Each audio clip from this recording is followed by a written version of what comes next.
Okay, just to secure that, I'm going to take some of the spaghetti. I'm going to go right through the same opening. And then snap some of that off.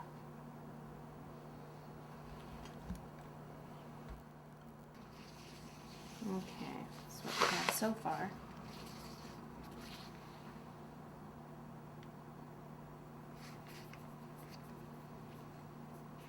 Okay, so for the side design now, side design, I have some green buttercream, tip number 2. And I just want a little bit of a swirly design around the sides.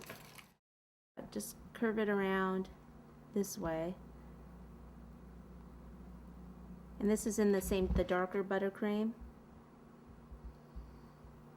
And then I can take some offshoots and kind of swirl down. And this is going to be like a real curly vine that will have some little lavender flowers on.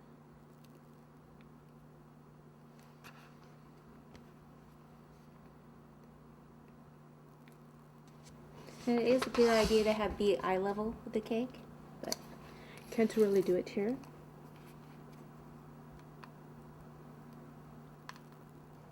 Okay, we're going to do lavender flowers. These are obviously my favorite plungers because I use them on almost everything. But I'm using smaller sizes this time.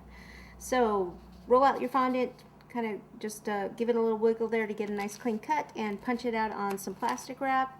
And you can poke the little center so it pops up. You could do those ahead of time and then just take them and pop them on the cake. And obviously I want to fill in some of this area here that I messed up.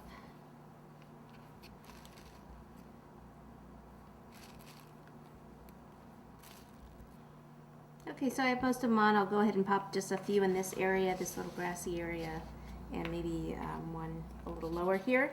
And then I have some yellow buttercream that I'm going to do the centers. Tip number 3. It can be a tip number 2, it doesn't have to be a 3.